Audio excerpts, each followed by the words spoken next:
तो दोस्तों, भारत के साथ एक बहुत बढ़िया चीज देखने को मिल रही है कि पश्चिमी ताकतें भारत के साथ मिलकर कुछ और करना चाह रही, लेकिन उन्हीं के द्वारा उठाए गए उल्टे सीधे कदमों से बार बार खेल पलट जा रहा है।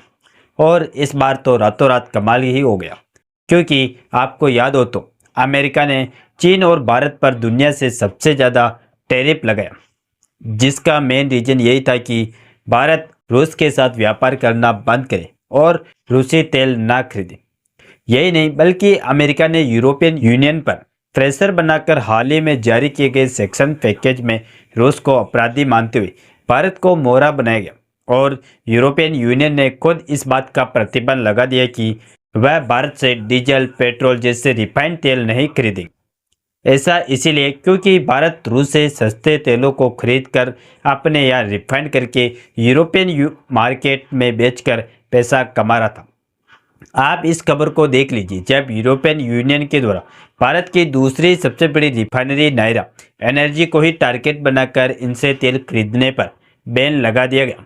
लेकिन जैसे कि आप जानते हैं कि अगस्त महीना बीत चुका है और सीधी सी बात है कि अगस्त महीने के पहले ही यूरोपियन यूनियन ने भारत से डीजल खरीदने पर प्रतिबंध लगा दिया था।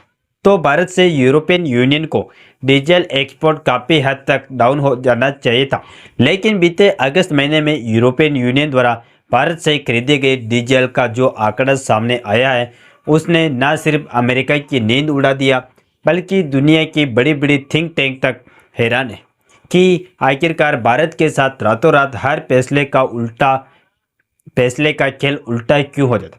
क्योंकि जो खबर आ रही है उसमें बताया जा रहा है यूरोपियन यूनियन के द्वारा लगाए गए बैन का इम्पैक्ट उल्टा पड़ चुका है और इंडिया से यूरोपीय यूनियन को होने वाला डीजल का एक्सपोर्ट स्काई रॉकेट की रफ्तार से पकड़ चुका है। और बीते अगस्त महीने में अचानक भारत से डीजल का एक्सपोर्ट 137% बढ़ चुका है। यानी कि आप समझ सकते हैं कि भारत के द्वारा यूरोपियन यूनियन में डीजल का एक्सपोर्ट केवल 2 गुना ही नहीं, बल्कि 2 गुने से भी ज़्यादा बढ़ चुका है। अब ये क्यों हुआ और रातों रात खेल क्यों पलट गया, इस पूरे डेवलपमेंट को इस वीडियो में समझते हैं। नमस्कार दोस्तों, मैं राधेश्याम और आप देख रहे हैं KSR न्यूज़ 24। असल में भारत पहले क्या करता था कि तेल के व्यापार के मामले में बहुत ज़्यादा इन्वॉल्व नहीं था, क्योंकि आप सभी लोग जानते हैं कि हम खुद अपनी कुल आयात जरूरतों केवल 15% हिस्सा ही प्रोड्यूस कर पाते, जबकि 85% से अधिक कच्चा तेल भारत में खुद मंगाया जाता है। तो ऐसे में जो चीज़ हमारे पास खुद नहीं है, तो उसके लिए भारत व्यापार झंझट नहीं पालना चाहता था। और जो बड़ी बड़ी रिफाइनरी भारत में थी, वह ज़्यादातर फ्रूट ऑयल रिफाइन करके भारत की ज़रूरतें की पूरी कर पाती थी और भारत के पड़ोसी देशों में थोड़ा बहुत एक्सपोर्ट कर दिया जाता था, जिससे भारत के पड़ोसी देशों की ज़रूरतें भी फुलफिल होती थी और एक छोटे लेवल पर मुनाफा भारत को मिलता था।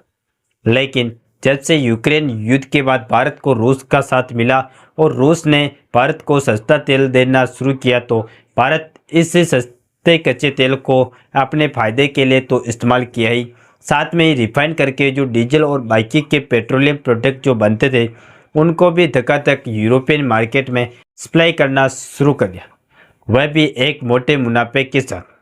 क्योंकि कड़े प्रतिबंधों के चलते कोई भी यूरोपियन देश डायरेक्टली रूस से तेल नहीं खरीद रहा था। लेकिन देखा जाए तो दुनिया की राजनीति का खेल भी कमाल का।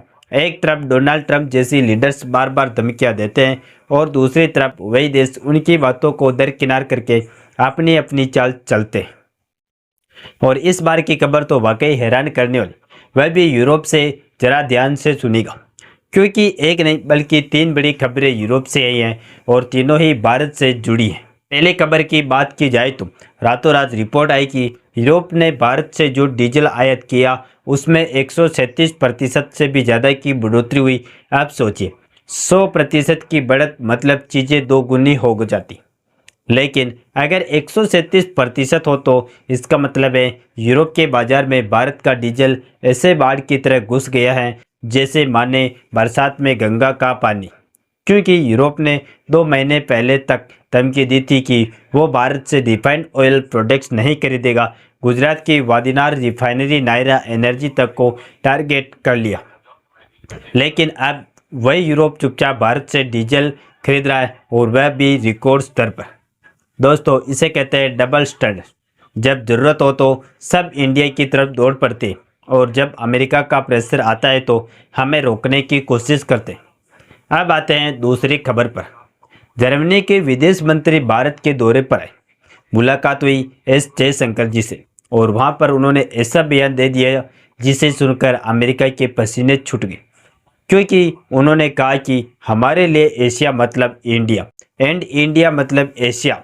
मतलब यूरोप अब मान चुका है कि एशिया में सबसे बड़ा और भरोसेमंद प्लेयर सिर्फ भारत ही है और यूरोप जल्दी एफटीए भी भारत से करने वाला है। यह बयान अमेरिका के लिए तो किसी रियलिटी चेक से कम नहीं। और तीसरी सबसे बड़ी खबर यह है कि यूरोपियन यूनियन के ट्रेड चीफ अगले हफ्ते भारत आ रहे और उन्होंने साफ कह दिया कि हमें किसी भी और से फर्क नहीं पड़ता, लेकिन हम इंडिया के साथ ट्रेड डील फाइनल करना चाहते हैं। यहाँ तक कि उन्होंने टाइमलाइन भी दे दी कि यह काम होगा साल खत्म होने से पहले। दोस्तों सोचिए, जब अमेरिका बार बार भारत पर प्रेशर बना रहा है तब यूरोप उल्टा दौड़ रहा है हमारी तरफ। ये वही यूरोप है जो 2 महीने पहले तक हमें घेरने में अमेरिका का साथ दे रहा था।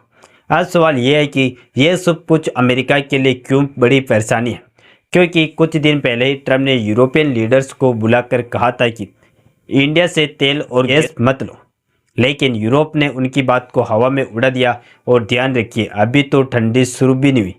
आने वाले महीनों में यूरोप को हीटिंग ऑयल और डीजल की ज़रूरत और बढ़ेगी, यानी भारत से इनका इंपोर्ट और भी बढ़े। 2022 में जब रूस से यूक्रेन युद्ध शुरू हुआ तब अमेरिका यूरोप का प्राइम एनर्जी सप्लायर बनने का सपना देख रहा था, लेकिन आज भी यूरोप का भरोसा भारत पर है, अमेरिका पर नहीं। फिलहाल यूरोप का जो भारत के साथ फ्री ट्रेड एग्रीमेंट होने जा रहा है, इसको लेकर अब आप सोचिए ये कितनी बड़ी बात है, क्योंकि भारत और यूरोप के बीच लंबे समय से एफटीए पर बातचीत चल रही थी, लेकिन कभी ना कभी अटक जाती थी। लेकिन अब दोनों तरफ से एजेंसी दिख रही है। भारत ने अमेरिका के साथ विवाद के समय ही यूरोप की तरफ झुकाव दिखाया था और अब यूरोप भी उसी लाइन पर चल रहा है। अमेरिका को सबसे बड़ा झटका यहाँ से लगता है कि अगर ईयू और इंडिया का एफटीए पहले साइन हो गया तो बहुत सारे सेक्टर्स में पहले ही ट्रेड एक्सेस अमेरिका खो देगा, यानी जो फ़ायदा अमेरिका को मिल सकता था अब वो यूरोप ले जाएगा। बाकी आपको क्या लगता है कि अमेरिका भारत पर भरोसा कर रहा है या फिर भारत पर भरोसा करना उनकी मजबूरी बन गई? अपनी राय कमेंट में ज़रूर बताएं और इस वीडियो को एक लाइक करके अपने दोस्तों तक शेयर जरूर करें ताकि उन्हें भी जानकारी मिल सके। इसी तरह और भी नॉलेजेबल वीडियो देखने के लिए हमारे चैनल के SR न्यूज को सब्सक्राइब करके बेल आइकन को ऑल पर जरूर सेलेक्ट करें। जय श्री राम, जय हिंद, जय भारत।